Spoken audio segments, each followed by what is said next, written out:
Bismillahirrahmanirrahim. Assalamualaikum warahmatullahi wabarakatuh. Di video kali ini saya akan mempraktikkan bagaimana kita menggunakan metode simple additive weighting atau kita singkat dengan SAW. Karena kemarin sudah saya share teori, sekarang kita coba untuk mempraktikkan.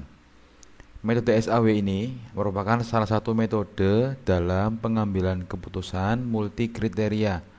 Multi kriteria ini berarti maksudnya banyak kriteria yang menjadi patokan pemilihan. Yang sederhana lama sekali. Metode ini termasuk dalam metode pembobotan. Jadi ada bobotnya atau dikenal dengan metode penjumlahan terbobot. Nah, konsep dasar metode SAW ini adalah mencari penjumlahan terbobot dari rating kinerja pada setiap alternatif pada semua atribut. Kalimat ini kalau diterjemahkan ini nyamannya langsung dipraktek, karena ini penjelasannya rumit, lebih mudah kita memahaminya melalui praktik. Langkah yang digunakan, yang dilalui untuk menggunakan metode SAW ada 4 saja. Yang pertama adalah menentukan kriteria yang menjadi acuan dalam pengambilan keputusan. Kriteria itu contohnya seperti apa? Misal kita mau memilih HP, kriteria yang kita tetapkan untuk memilih HP yang mau kita tinggi misalnya, atau kameranya bagus, itu namanya kriteria, gitu ya. Kemudian yang kedua, menentukan bobot untuk masing-masing kriteria. Bobot ini maksudnya di antara kriteria-kriteria itu kita menyusun skala prioritas. Jadi dalam kasus kita memilih HP dengan menggunakan 2 kriteria. Misalnya kamera dengan memori. Nah, kita si yang akan membeli HP lebih menginginkan kamera yang bagus misalnya. Oh, berarti nanti bobotnya kriteria kamera lebih tinggi daripada bobot kriteria memori. Atau sebaliknya, kalau memang kita yang akan membeli itu lebih suka HP dengan memori yang tinggi, maka kita bisa juga membuat agar bobot untuk memori lebih tinggi daripada bobot untuk kamera, seperti itu. Dari tergantung kita. Yang menjadi catatan adalah kriteria-kriteria tersebut memiliki bobot yang kalau dijumlahkan hasilnya adalah 0,3 dan seterusnya. Yang ketika dijumlahkan seluruh kriteria tersebut hasilnya adalah 1. Kemudian yang ketiga, melakukan normalisasi matriks keputusan dengan melakukan proses perbandingan pada semua nilai alternatif yang ada. Rumus normalisasinya ada 2, RIJ. Jika J adalah atribut keuntungan atau benefit, menggunakan rumus XIJ per max XIJ. Jika J adalah atribut biaya, maka menggunakan rumus min XIJ per XIJ. Di sini keterangannya, RIJ nilai rating kinerja ternormalisasi. Maksudnya adalah setelah kita membuat sebuah daftar, maka nanti akan ada nilai-nilainya di daftar tersebut. Kemudian kita normalisasi. RIJ itu adalah daftar yang telah ternormalisasi. Lebih jelas nanti kita akan lihat di contoh. XIJ adalah nilai atribut yang dimiliki dari setiap kriteria. Jadi setiap kriteria akan memiliki nilai atribut, namanya. Kita menyebutnya nilai atribut. Nanti pada ini dijelaskan di dalam contoh.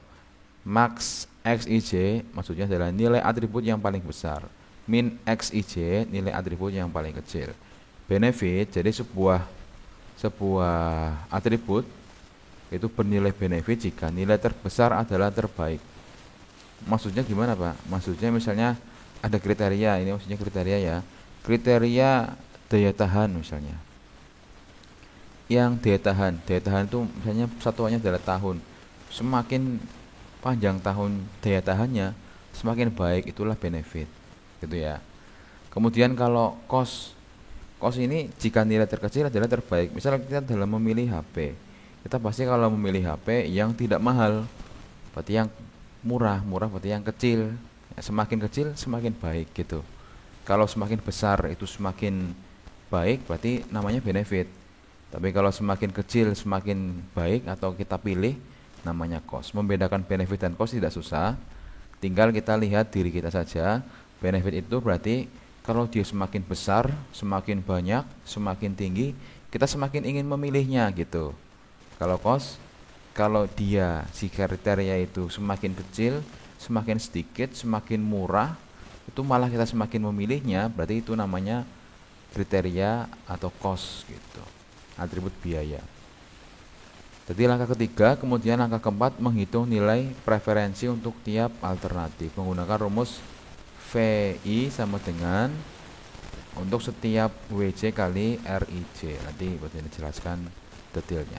Hanya menggunakan 4 ini. Langsung saja ya kita masuk ke dalam contoh soal. Jadi di sebelah kanan ini sudah saya buatkan contoh soalnya. Kita perbesar. Simulasi metode SAW dalam kasus nyata. Yang langkah pertama, data produk berdasarkan kriteria. Jadi ada 4 produk. Kita beri nama produk 1, 2, 3, 4. Ini kolomnya namanya alternatif. Ini bisa juga boleh kita ganti pilihan. Namun di dunia sistem penunjang keputusan, pilihan-pilihan itu kita sebut sebagai alternatif. Ya kan? Alternatif pilihan gitu. Kemudian kriteria yang kita gunakan hanya ada 4 kriteria. Daya tahan, umur, harga, layanan purna jual. Ini barang yang dijual barang apa Pak? Ini barang yang dijual, saya sesuaikan dengan contoh sebentar.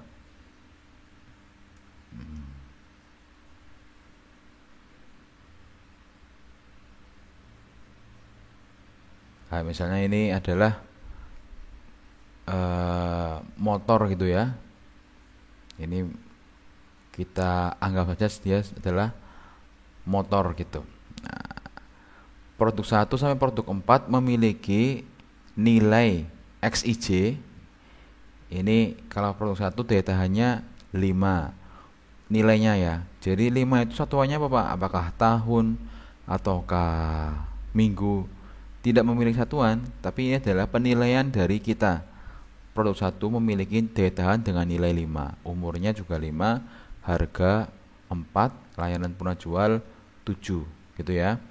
Produk 2 seperti ini, produk 3 seperti ini, produk 4 seperti ini. Jadi ini adalah penilaian kita terhadap suatu produk berdasarkan kriteria-kriteria yang ada.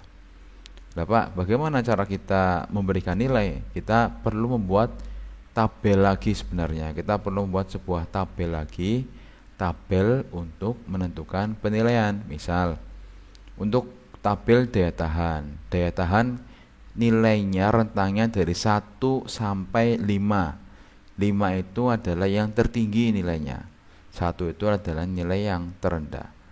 Bila mana sebuah produk kita beri nilai 5 misalnya. Bila produk tersebut, motor tersebut memiliki daya tahan sampai 10 tahun. Kemudian bawahnya lagi, kalau ada produk yang bertahan dari 7 sampai 9 tahun, dia nilainya 4. Kalau ada produk yang bertahan di bawahnya lagi 5 sampai 6 tahun nilainya 3. Bawahnya lagi 2 sampai 4 tahun nilainya 2. Kemudian di bawah 2 tahun nilainya 1. Itulah tabel yang perlu kita buat. Nah, dalam hal ini, dalam contoh ini, Pak Zaini tidak mencontohkan ada tabel-tabel itu, tapi langsung ke dalam penilaian agar ini lebih simpel. Pengembangan nanti akan kita coba di praktik SAW yang lebih kompleks lagi. Ini kita simpelkan agar kalian tidak terlalu susah memahami konsep intinya dulu. Nanti setelah konsep intinya terpahami dengan baik, baru nanti kita mulai kembangkan lebih detail lagi gitu ya. Jadi 5, 4, 3, 2 ini adalah penilaian dari kita atau mungkin penilaian dari soalnya sendiri langsung gitu. Sudah ada seperti ini nilainya. Nah, soalnya meminta di antara produk 1 sampai produk 4, manakah produk yang memiliki nilai paling tinggi gitu. Ya kan, yang memiliki nilai paling tinggi. Kalau kita suruh memilih, kita susah karena ada 4 produk dan ini nilainya mepet-mepet semua, kita tidak bisa menentukan mana yang sangat bagus di antara keempat produk ini. Oleh karena itu kita menggunakan SAW ini. Nah, langkah pertama selesai, sudah kita buatkan. Di sini kita bikin max dan minnya. Daya tahan ada maxnya atau nilai tertingginya 5, dari 5432 paling tinggi 5, masukkan sini. Minnya dari 5432 paling kecil 2, dan seterusnya. Umur juga sama, paling tinggi 5, paling kecil 3, dan seterusnya. Kemudian yang kedua, menentukan bobot untuk masing-masing kriteria sesuai keinginan kita. Di sini sesuai keinginan kita yang tadi saya sampaikan, karena kita yang akan membeli, kita yang akan memilih, maka sesuai keinginan kita. Hanya saja seluruh bobot tersebut ketika dijumlahkan harus bernilai 1.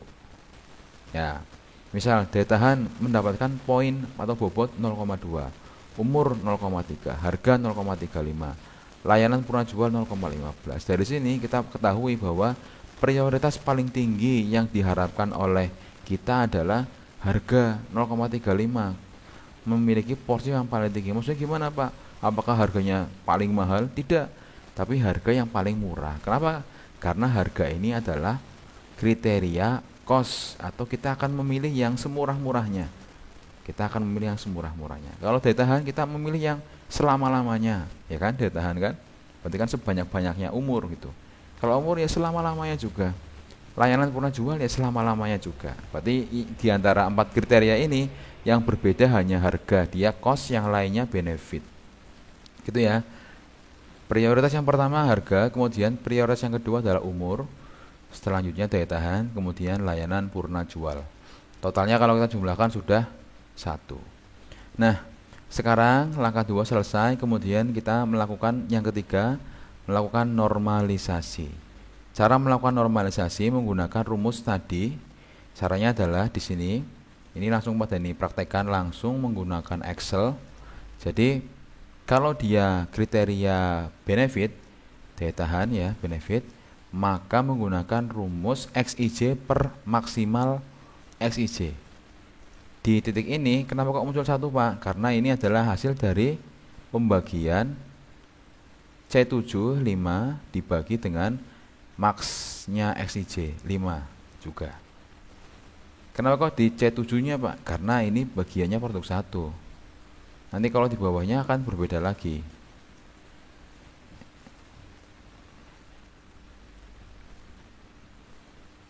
Kalau di bawahnya akan berbeda lagi nih. Ya. Berarti produk 2 dan maksimal. Maksimalnya menjadi pembagi terus untuk benefit dan seterusnya. Itu ya. Daya tahan, umur, layanan purna jual sama benefit. Modelnya adalah sel yang mau kita cari normalisasinya dibagi dengan maksimalnya. Ini 5 dibagi 5 hasilnya 1. 0,8 berarti 4 bagi 5. 0,6 berarti 3 bagi 5. Terus 0,4 berarti ini 2 bagi 5. Kalau harga, nah kalau harga ini berbeda nih. Kalau harga dibalik rumusnya. Rumusnya adalah min dibagi sel yang sedang aktif yang kita mau cari. Kalau ini ya sama min dibagi 3 dan seterusnya.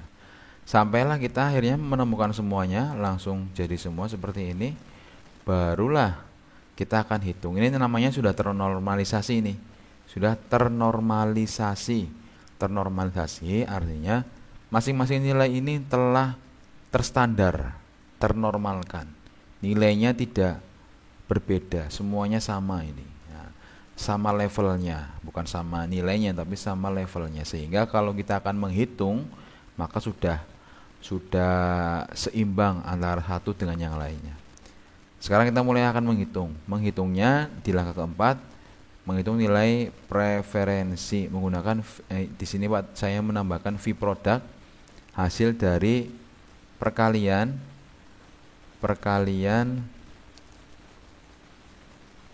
ini di sini hasil normalisasi dikali dengan bobotnya ditambah normalisasi kali dengan bobotnya lagi ditambah 0,75 kali 0,3 kriteria kali bobot gitu ya. Ini pada ini hidupkan, jadi biru kali merah ini dan seterusnya naik terus, ini kali bobot, ini kali bobot, dijumlahkan semuanya hasilnya keluar ini. Ke bawah sama semua hasilnya ini, kemudian saya ranking. Yang tertinggi adalah yang paling baik. Ternyata yang paling baik adalah produk nomor 1. Begitu cara kerja metode SAW, pembobotan simple additive weighting, pembobotan sederhana menggunakan bobot penjumlahan seperti itu. Baik, saya kira untuk praktik ini selesai. Nanti ya untuk tugas akan saya informasikan lebih lanjut. Terima kasih. Assalamualaikum warahmatullahi wabarakatuh.